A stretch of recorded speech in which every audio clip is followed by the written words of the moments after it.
Bom dia, bem-vindos ao nosso trabalho de Sociologia sobre a cultura do Japão.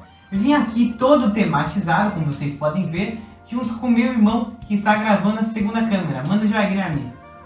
It's going down. I'm yelling timber. You better move. You better dance. Beleza, aí sim. Bom, eu vim aqui para explicar sobre como vai funcionar o nosso trabalho. A gente dividiu o trabalho em 3 importantíssimas partes.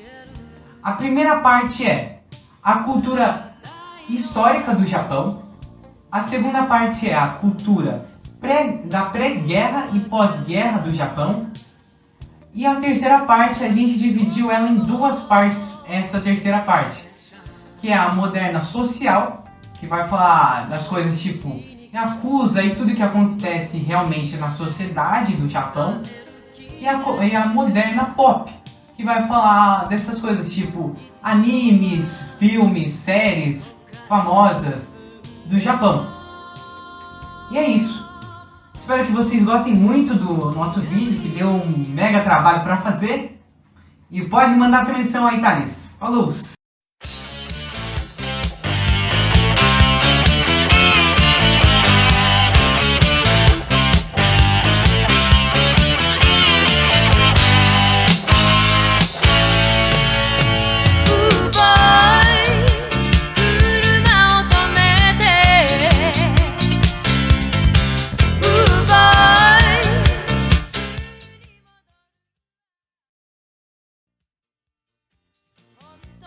Opa, hoje eu vou estar falando aqui um pouco mais da sociedade e da cultura japonesa mais antiga, lá de trás. E bem, vou começar aqui falando da influência chinesa no Japão, que desde o começo influencia muito na escrita e na fala japonesa, sendo vários símbolos e fonemas de origem chinesa sendo usados no Japão até hoje. Outro símbolo era o sistema político do Japão antigo, que se baseava muito no sistema chinês da época. Quando a gente pensa no Japão mais antigo, a gente geralmente lembra daqueles grandes templos, da arte muito bela e dos samurais. Estes surgiram lá no Japão feudal do século XII e serviu como uma espécie de guarda-costas para japoneses ricos e da nobreza. Os dogmas dos samurais eram Ji, justiça e moralidade; Yu, coragem e bravura heróica; Jin, compaixão e benevolência; Rei, polidez e cortesia; Makoto, sinceridade; Meio, honra e glória; e Chu, dever e lealdade.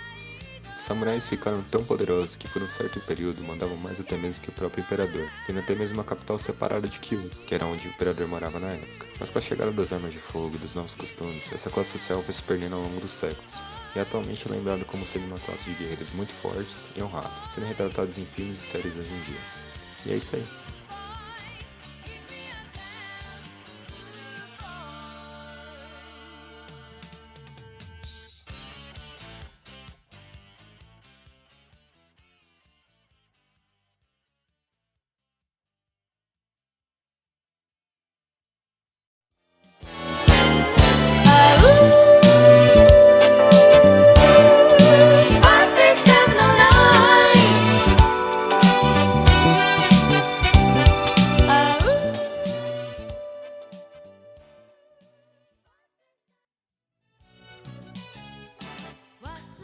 Então, falando da cultura do Japão, a gente tem que começar lá do início.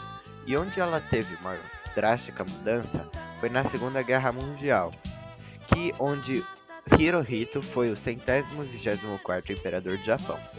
E aí, foi esse cara, eles veneravam ele por ele ser um deus, e o deus conduziu a Terra do Sol Nascente, que era como davam o nome pro Japão naquela época, para a Segunda Guerra Mundial. Só que aí o Japão se aliou à Alemanha nazista e à Itália fascista nessa guerra. E aí vários países cortaram as relações diplomáticas com o Japão. E aí a cultura japonesa ficou lá só entre eles, entendeu? Só que quando a paz foi restabelecida lá com a vitória dos Estados Unidos, novamente a cultura japonesa ficou sendo motivo de curiosidade e fascínio. E o Japão, o imaginário do Japão é sempre muito grande por conta das suas crenças e manifestações serem muito particulares, assim, serem muito típicas deles, entendeu? E aí que vem o Plano Marshall. O que foi o Plano Marshall? Foi o nome dado a um programa de ajuda oferecido pelos Estados Unidos aos países devastados pela Segunda Guerra Mundial. E ele foi implementado por meio de uma assistência técnica e financeira para ajudar os países, né, a se reconstruir, se reerguer depois da Segunda Guerra. E alguns autores evidenciam que um dos objetivos do plano era evitar que certos países sucumbissem à influência do socialismo soviético. Então, né, eles falaram assim, bora ajudar esses países aí, que vai que eles viram soviéticos. E aí foi que o Japão reestabeleceu sua economia, reestabeleceu tudo, aí chegou a globalização e o Japão conseguiu ser muito influente no ramo de cultura, né? Várias pessoas hoje em dia são meio que influenciadas e gostam da cultura do Japão. Então é isso.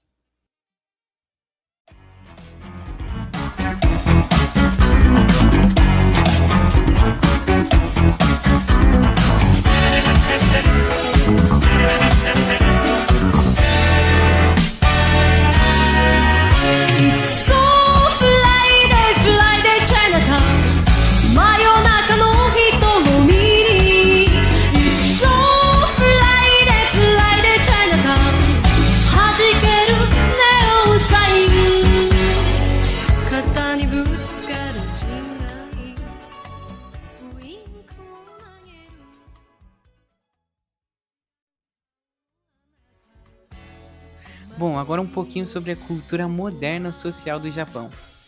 No Japão, os japoneses, eles costumam seguir muito a sua cultura. E é sempre passada de pai para filho, os pais contando as mitologias, as histórias, tudo que a cultura, que é riquíssima do Japão, tem a ver. E eles têm o costume sempre de fazer festivais celebrando tais festas culturais, e é praticamente mensal lá.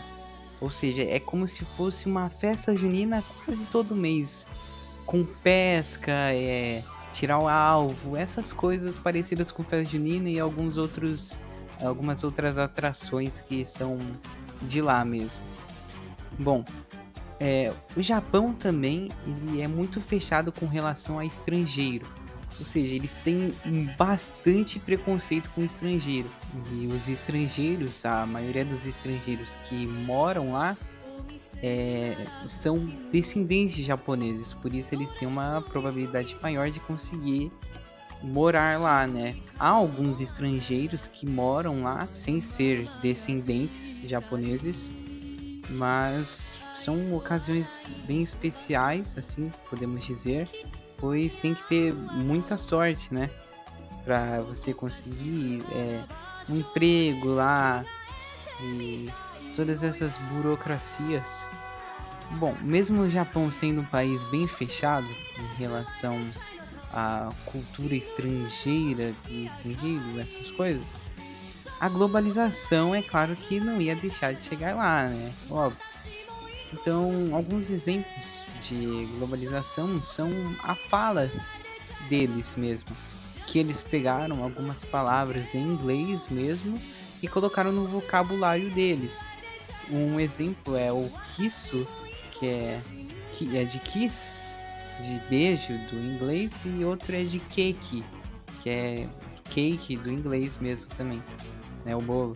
Bom, no Japão os idosos são muito bem respeitados e isso pode ser até demais. Existem leis lá que se você sair de casa depois que seus pais completaram, acho que 65 anos, você é obrigado a pagar tipo uma casa de repouso para eles ou dar dinheiro para eles se sustentarem por si próprios, por causa que não pode largar os seus pais lá e deixar eles viver por eles mesmos, sair de casa assim com eles idosos, isso não pode.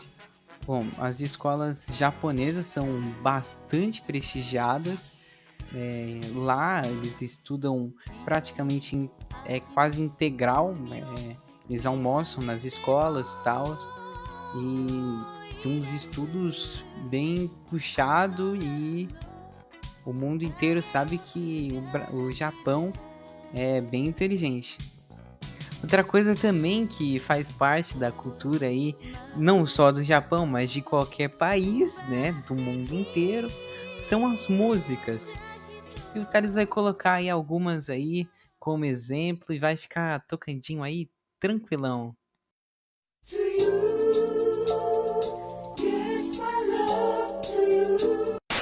Sayonara, sai ga nakucha, boku yo boku ni nare to sakebu. 1, 2.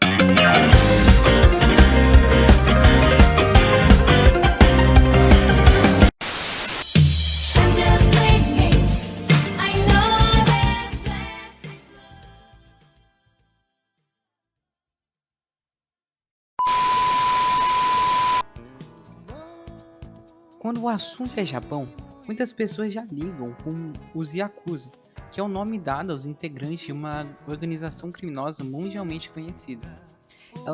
Ela surgiu no Japão, mas ela não só se estabeleceu no Japão, ela também foi para outros países para expansão e ganho de poder. Os Yakuza surgiram em meados do período Edo, que durou de 1603 a 1868. Então eles podem ter surgido, né, não tem, né, uma data exata de quando eles surgiram, justamente por se tratar de um período antigo. E os Yakuzas são divididos em famílias. A mais forte delas é a Yamaguchi-gumi.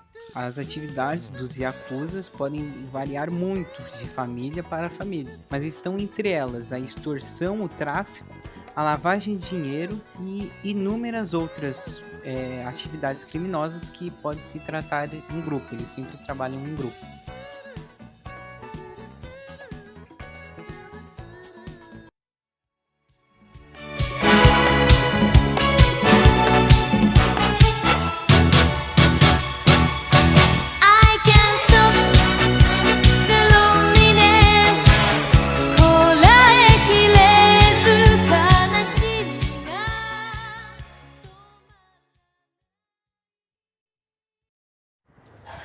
O pop japonês tornou-se o bem-sucedido caso de customização da industrialização cultural com padrões orientais. 2000 anos de história e tradições não podiam ser substituídos, e o sucesso de um ídolo produto depende até hoje de sua identificação com o público. A cultura pop é um fenômeno ligado à industrialização e à sociedade de consumo. É importante ressaltar que o pop japonês ocorreu e foi beneficiado por condições culturais e econômicas extremamente favoráveis que o país conquistou no pós-guerra. A cultura pop em qualquer parte do globo é baseada em consumo, e isso faz com que o pop seja essencialmente um fenômeno cultural e comercial. Fazem parte da cultura pop japonesa itens como karaokê, yosakoi, mangá, anime, tokusatsu, cinema, garage kits, música, games e programas de TV. O Japão moderno é um dos maiores exportadores do mundo de cultura. Os animes, mangás, filmes, a literatura e a música conquistaram popularidade em todo o mundo, e especialmente nos outros países asiáticos.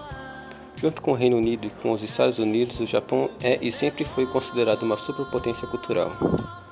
A cultura de videogames no Japão é gigante. A indústria de desenvolvimento de jogos japoneses geralmente é dita como principal parte da era de ouro dos videogames. Isso inclui grandes nomes como a Nintendo, Sega, a Sony e outras empresas como Capcom, Square Enix, Konami, entre outras. Como um anjo cruel você irá seguir. Vai em frente, torne-se uma lenda.